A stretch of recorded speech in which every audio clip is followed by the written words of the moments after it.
title of this is really this idea around how do we leverage big data and how do we do models. And so where did this come from? Well, my background is really in operations, and I'm probably a crappy veterinarian. But I spent a lot of time thinking about how do we drive execution at both the individual farm, but really at scale. So how do we do something 100 times over a big geographic area if we're really going to make impact? And so we've spent a fair amount of time thinking about what other parts of agriculture are doing, and maybe more importantly, what other industries are doing, and how do we leverage these tools. And you've seen some of those tools this morning, Tableau and really the whole Shemp project. Those are all examples of these. But how do we leverage those in an appropriate manner to drive animal health forward? And so we're going to chat about that today, and we're going to start with that by really saying we work in big, complicated, confusing systems. They're not just yes-no kind of answers. They're integrated. They've got a lot of moving parts. There's a lot of biological variation. There's operational variation. There's human behavior variation. And so how do we integrate all that together? And so if we go look how engineers function, and one of the reasons I'm back at the university is we get to interact with all these smarty pants on the north end of campus where the engineers hang out. And so as we've sat with those guys and we've been working on some projects, I just said, how do you guys teach this stuff? And they said, well, we have a really fixed process we teach engineers to do. And the first thing you have to do is measure. You have to understand what goes into the system, what comes out of the system. What is the system doing? What's the voice of the process? And I said, okay, that makes sense. We've talked about that. We probably don't do that very well, but that makes sense. And then step number 2 is you've got to understand how all that stuff works. So you've got to be able to model it either mathematically or physically to say how do the pieces fit together and how do we do this? And then finally we should think about fixing it. Well, as a practitioner, I'm really good at the last bucket. Let's just go fix it today. And Tom Fangman and I had a conversation this morning. I continue to teach our young veterinary students that when you're on the farm today, get off your duff and do something, make a decision, move something forward. You're there to make a decision. So we tend to think a lot about fixing, and that's really good in the fire engine, hey, we're in the middle of the heat of battle today. But we've said, how do we take a step back, and how do we do measurement tools, and how do we do some modeling tools to move that process forward? So we're going to talk a little bit about some examples about how I think as an industry we're doing those things today, and I think that's good for all of us. So, data, right? Data is the ticket. And we have a lot of small data, what's happening in an individual farm. And we've thought some about big data, and we'll talk about that. Right? The crop guys spend a lot of that time. We get all these GPS outputs, and I farm a bit, and you get these field maps, and it's all really, really cool. But I don't know if anybody's leveraged those. And I think the question is, how do we synergize across our small data projects and our big data projects to drive things forward? So, what really is big data? And you hear this term thrown around, right? It's on the headline of all these magazines, The Economist, etc. So these are just some examples on the screen of big data points, right? The key for those big data points is they're all pretty well defined. Walmart has 1 million customer transactions a day, but they know what those transactions are. Somebody comes in, they buy a given SKU at a given time, and they can associate that with who you are based upon your credit card number. That's pretty good data. And that's a pretty well-defined outcome. We don't necessarily have that level of validity, so we have a level of integration. We'll talk about that in a minute. But this idea of data validity and aggregating the data becomes a huge challenge as we think about driving this forward. So, what's the deal about big data? Well, the big deal is, and this is Steve Sonka's work out of Illinois, and if Steve has been was professor there in ag economics for years, and he's really driven this whole idea of big data forward in ag. And he said the ticket is, right, we have to give up a bit of our desire to know why to understand what. So the example from Walmart is if you are a 23 to 29-year-old male and you come into Walmart on Saturday night between 9 p.m. and 11 p.m., there's an 83% chance that you are going to purchase beer or diapers. So guess what Walmart did? Let's put the diapers near the beer, because maybe we can get you to buy both. So there's an example of, I don't know why, we can speculate as to why they are going to buy beer or diapers, but they know that that is what happens, and so they can drive executable decisions off of those kinds of facts. So can we use that? Can we help? And how does that fit into the engineering model of driving our animal health processes forward? So this is a good example, right? Now there's some cautions to this. So if you're Japanese, you can eat all kinds of not eat very much fat, and they don't have very many heart attacks. And if you're Germans, you eat all kinds of fat and beer and all these other things and don't die of heart attacks. Oh, this is a sidebar. You saw that thing that came out a bit ago about that eating processed meat or eating sausages gives you cancer? If that's really true, I should have died 10 years ago. Right? So what's the take home from all this? It's English that kills you. So the problem with simple correlations are there are pitfalls to these things, and we have to be really careful as we look at this data and not overinterpret, particularly on causality, of what's happening there. And right, we've seen that with all the studies on diet risk and everything else. So applying big data is good, but it's not perfect. So how do we leverage that to do animal health? Well, I would challenge us that we are doing it. And you have heard about that this morning. Significantly. Shrimp, area regional control projects, etc., etc., etc. We're doing it, folks. We just don't talk about it and we don't think about it. And the challenge with not thinking about it is that it really says maybe we could do it better. And sometimes maybe we're over-interpreting. Remember, speaking English kills you. That could be part of the problem. So what does that look like? Well, there are some gaps, right, in any of these projects. And I want to talk about area regional control projects for a second, because I think that's a good example we can all get our hands around.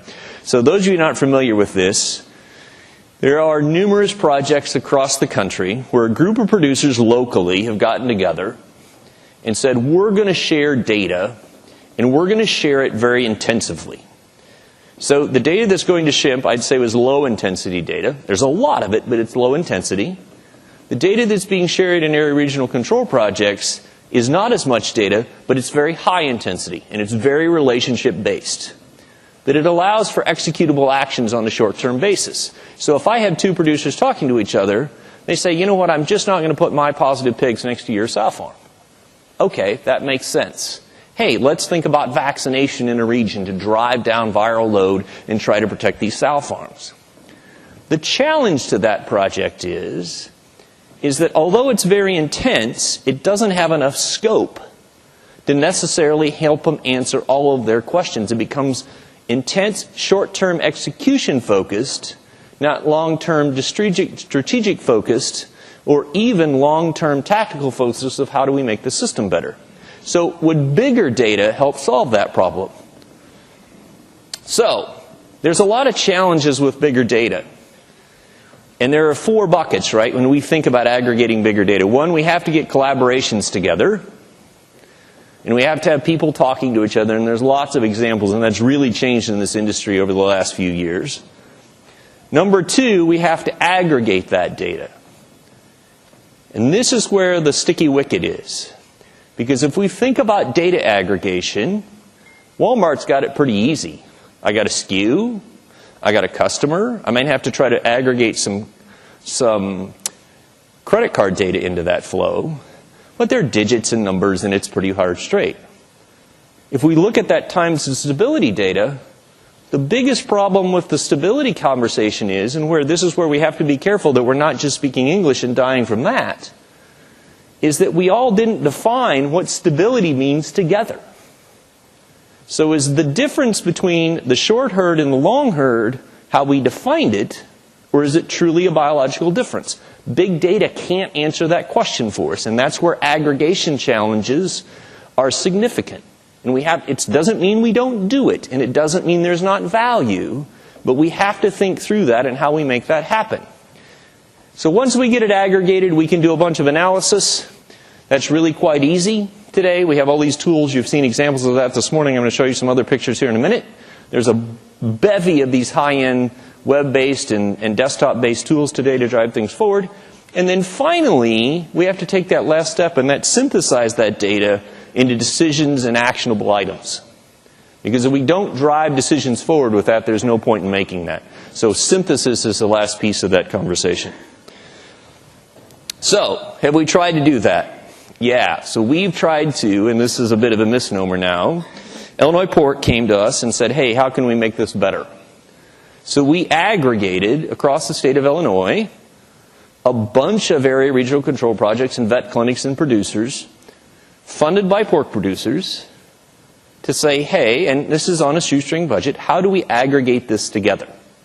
So there's some learning tools in this, right? We had to figure out how do we aggregate data across multiple projects? How do we build the tools? And you've seen examples out of that Bob's group this morning, right? There's a lot of back-end stuff that goes on to make this happen that is fairly complicated. And we're learning as an industry how to make that happen. But that learning is critical. So what did we end up with? Well, that's what I said. It's expanded a bit beyond Illinois. We actually know geography and understand that those dots are outside the bounds of our fine state. Although it's maybe not a fine state, but that's another whole set of conversations. We maybe will dissolve as a state, so maybe this meeting will just be in Chicago next year and not actually in Illinois. So we got a lot of sites. It's not a huge number of sites. And we got a fair number of sequences. Right, a couple of thousand sequences back for 10 or 12 years. So that's nice. But what we've really got across all this, can you go backwards for me? What we've really got across this is an immense amount of metadata. So for each of those sites, we have captured what kind of a site is it, where is it at, what's its prem ID, how big is it.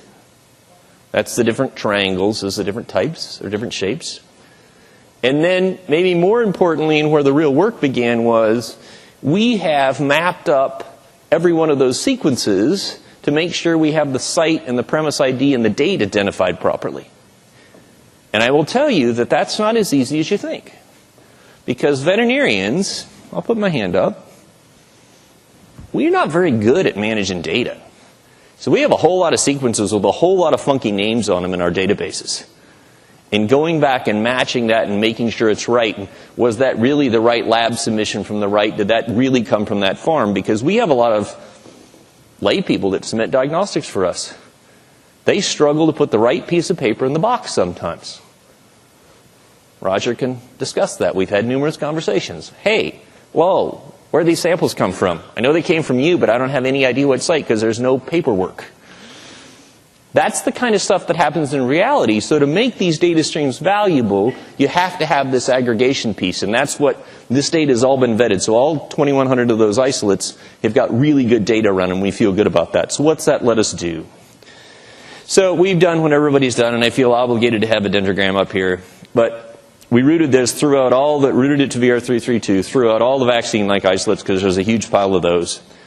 And we said, okay, these are 2% different in these clades. And you'll notice there's this big red clade up there. And that's our little friend, the 174-like viruses.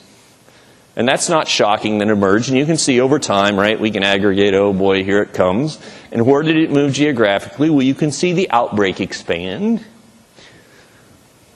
So you're like, okay, that's cool, Lowe. You can draw red circles around red dots. So it moved from northwest Iowa to kind of spread across the region to it's everywhere by July 1. But the question becomes, how do we drive decisions forward? Because this is all cool, and this is informative, and this tells us what is happening. It is real, it is happening, and that's how all these projects have started. But can we use that to drive that the next forward? So this is just the red bar from the previous slide. So this is just the 174s broken out. But they're color-coded by production group. So some of that's system, some of that's vet clinic. They're integrated, so we know who they are. So I color-coded these by production group. So there's plus or minus a couple hundred isolates in here. So you're looking at this and you said, well, that's interesting. But what's more interesting is if you look at the greens, although the green system has about 40-some isolates in here, there's only 5 lineages. So that might suggest to a guy like me that our problem isn't lateral introductions. Our problem is we're our own worst enemy. We've had 5 lineage introductions into this production system, and those happen to be in 4 different geographies. And once it gets within that geography, we move it crazy around ourselves. So although the red system and the green system and the pink system are on top of each other physically, they don't share many isolates. There's a lot of movement internally, but not a lot of movement across systems. And that makes sense, right? Our connections are deeper within than between. And so how do we shape that? How do we drive and think about now, are our processes appropriate? And where are the gaps? And are we worried about keeping stuff from the outside out? And should we be worried about keeping stuff from the inside out? And how do we work through that process? So, the ticket to all this is that we can't move forward until we know what is going on. We have to measure the system. And I think SHIMP has helped that. Certainly some of the area regional control projects have done that. But thinking about this measurement idea at a macro scale is going to help us drive animal health forward over the long haul at a much faster pace than working in a small area. So how do we work through the process, and what are those other steps? How do we drive change? So we're back to this, right? So we've talked about big and small data to measure. But the question becomes, how do we model the system to understand how we might improve things so we understand how it works and our model's useful? So I want to talk a little bit about an example that we built for transportation models. We had some pretty robust discussions about initially. Because the idea was we needed to ask and answer these questions in a packing plant. Now, all of you that have been in a packing plant in the U.S., that is a chaotic, crazy, highly variable, day-to-day, hour-to-hour thing. Really hard to get an understanding of what's happening. Is it just the noise or is it reality? So we said, hey, I think we can build a model packing plant.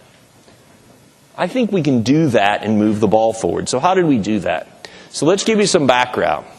So it is pretty common in the U.S., if you're not from the U.S., that we take fats to town on a truck, we unload that truck, and we go back and we pick up another load of fats. We don't wash the trailer between loads. I ain't saying that's right. I'm saying that's what we do. And there's economic reasons why we do it. Because, quite frankly, it makes money. But the consequence of that is that we tend to drag things around on slaughter trailers. So we went out, and there's plenty of people in this room that help with this project. Right after PED hit, we went out and looked at a whole bunch of packing plants. And we said, okay, let's look at if that truck is contaminated at entry, and we'll look at if it's contaminated at exit, i.e. did it get contaminated at the plant. And so what you'll notice is that for every one contaminated trailer that went into the plant, 1.72 came out. So we got about 0.7, 75% of the 0.7 increase, 75% increase. Speak the language, Lowe. 75% increase in the number of infected trailers coming out. Okay. That makes sense. We are driving transmission at the Laridge unloading dock. Okay? So what else did we know? Well, we know that if the trailer right before you was positive, you were 3 times more likely to be positive if the trailer ahead of you wasn't positive. Okay, that makes biological sense. And if the plant personnel went on the trailer, and that's very common in plants because USDA rules for welfare, if we have a down animal on the trailer, then somebody from the plant has to go in and handle that. They have to either euthanize the animal or bring that animal off. So they not only go on themselves, but they take equipment onto the trailer with them. So if plant personnel were on the trailer, the odds ratio was about 4. Okay, if we have more contact with things that are infected, that makes biological sense. What about the volume of PED at the plant? And so remember, as CT value goes up on the x-axis, the amount of virus goes down. So we've got more on the right side of the x-axis, or less virus on the left side of the x-axis than we do on the more on the left, less on the right. And so the contamination rate goes up. It's not a great R-squared, but at a plant level, more virus at the plant means more contamination. Okay, that kind of makes sense. And so what do we do about it? So we had a long conversation. Sure, we're going to wash all the trailers? Ain't going to happen. Don't have enough truck washes. Don't have enough trailers to make that happen. Don't have enough hours in the day. We can't do anything at the plant to intervene that takes very long, because I have to unload that truck about every 7 minutes on average. If I'm going to get the number of hogs killed today that I need to get killed based on the number of loading docks available at the typical plant, every 7 to 9 minutes I got to unload a trailer. So I can't spend something all deal. And oh, by the way, there's no money. Sounds like a great solution, right? Yippee yahoo, let's take on the impossible.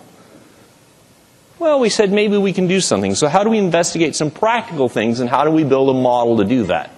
So I'm going to just get to the punchline right now. This is not a substitution. I don't want anybody to think that for washing trailers. Nothing we were investigating substitutes for fantastic trailer washing and drying. Scott G did that work years ago. We know that's the most critical thing, but in reality we don't do it. So what can we do that makes it better?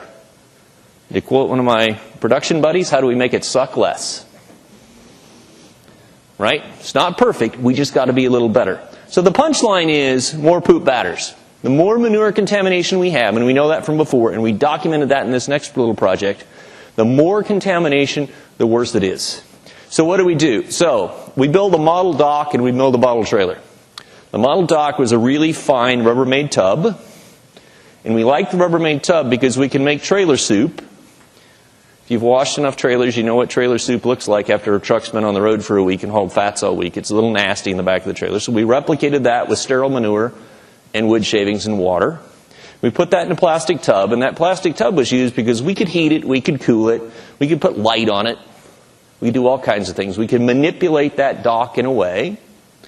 And then our trailer was the thing to the right, which was a 29-cent aluminum cookie sheet, because we could buy lots of those and use them over and over again, and we could replicate it. But it's aluminum. It's just like a trailer.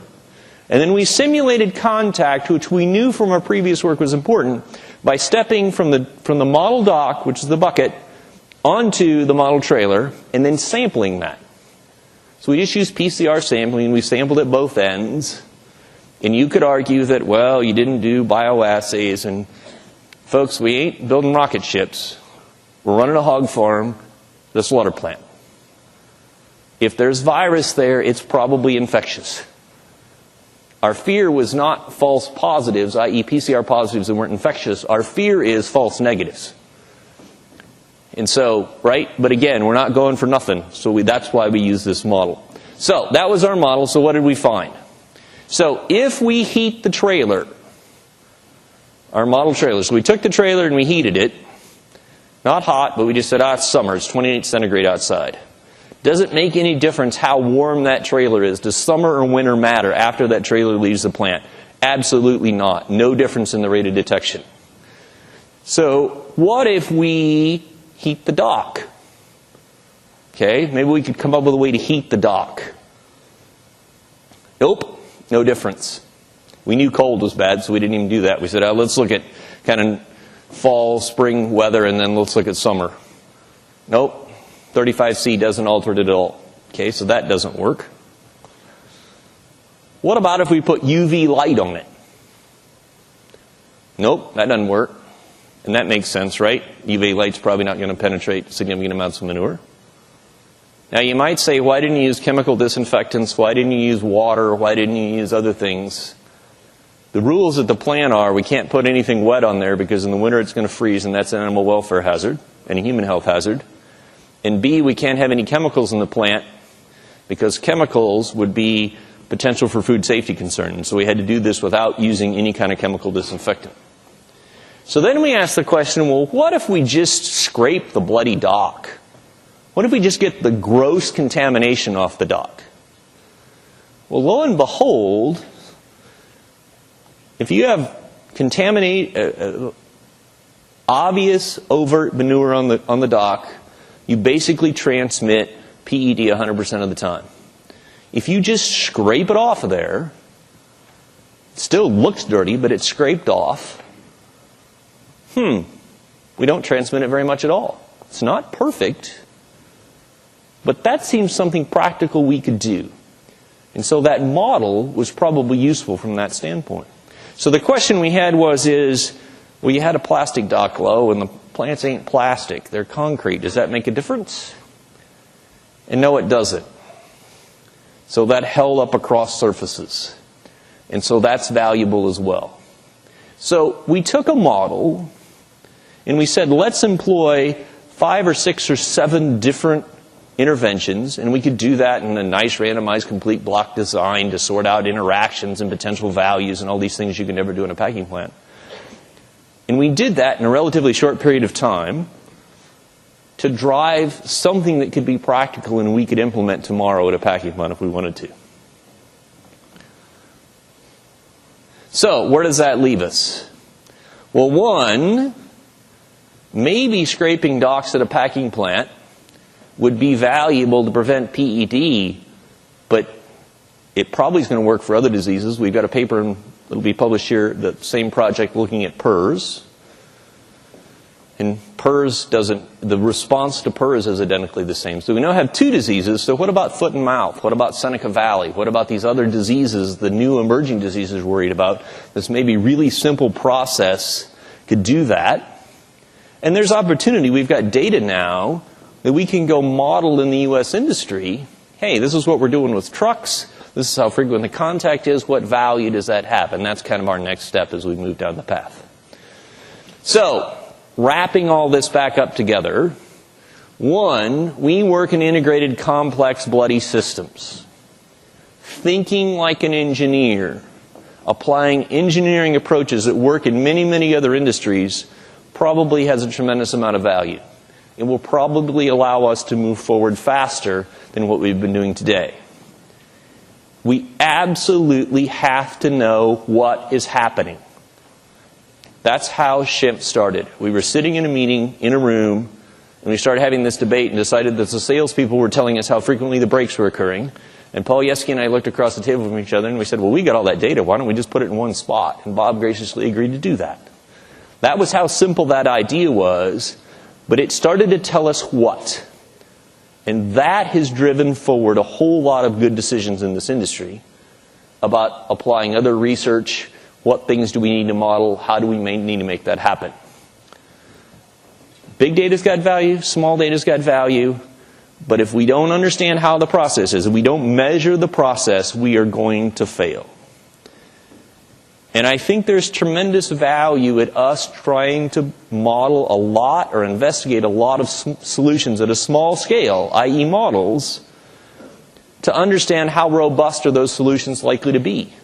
It's hard to do those experiments on 5,000 sow farms because they get really uppity when you're really messing with a lot of cash flow. So how do we do that at a scale that we can prove where that's at?